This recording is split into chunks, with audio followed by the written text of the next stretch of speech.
Hi everybody, it's Terry Cole at Street Youth Ministry with another edition of Three Things. Virtual conferencing and working at home is such a big deal these days that I thought I would share some things that I learned 30 years ago from a book that was very novel at the time. It was called Knights of the Tele Roundtable, and it was the best practices for running remote teams. And believe it or not, the concepts are still applicable even if the technology was kind of dated. So here we go with three things. The first tip is, as leader, you need to tell everybody stuff at the same time. As a participant, if you have a big announcement, don't tell your closest friends who are right next to you in the office first and then wait and tell everybody else at the meeting. Go ahead and tell everybody at the same time. This shows equal respect for everybody in the team. You don't want to create a disadvantage for being remote or a feeling of second-class citizen for being remote. So go ahead and wait on your communication until the right time and tell everybody at the same time. Sometimes you have to make an announcement that you'll be calling people to explain something further in the meeting and then call people with the details. That's okay too. That's preferable to rolling it out in phases and having everybody start rumoring and telling each other instead of you showing respect for the team by giving them a message.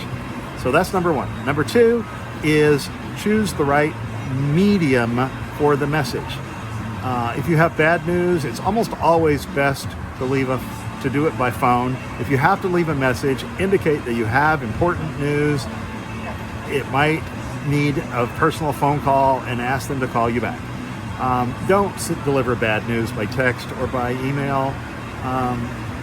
You can deliver follow-up news, but follow-up details, but not the news.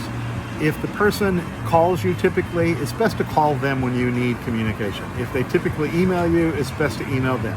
If they use text or a secure messaging channel, that's the thing to do. So match the mechanism that they prefer, but as a higher priority, use the right mechanism to deliver the news. So that's number two.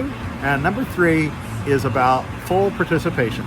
It's very important that you, as a leader and as a participant in a virtual team, that when you're having a team meeting, you fully participate. It's really bad etiquette to be on an audio call and say hello and then tune out for the rest of the meeting by putting them on mute. Show your team that you're not doing that by occasionally making comments or suggestions. If your call is a video call, it's really bad etiquette to go off video for the whole call. That does not show your team the respect that they will respond to. We all have moments where we're going off. You can message the team saying going off video for a couple minutes due to a distraction, be right back or something like that. But that shows respect and lets everybody know that the meeting matters to you. And then last, about this showing respect in the meeting by participating, it is wrong to mute one end of a virtual conference and have a side conversation. If you need to do that, tell everybody that's what you're going to do. We need to have a short breakout here to resolve an issue that's important, and we'll bring you the results back. Give us 2 minutes and do that, and then share the results. But having a side conversation is bad. If your technology requires you to mute, then so be it. But muting, generally speaking, invites quips, side comments, and pretty soon you have people laughing on one end and you have people seeing it on the other end and wondering what they're laughing about, and your team work starts degrading. So those are my 3 tips from Knights of the Tele Roundtable from 30 years ago, but they are still applicable today. I wish you very productive and effective virtual teaming. It can do a lot of good. Thanks much. Bye.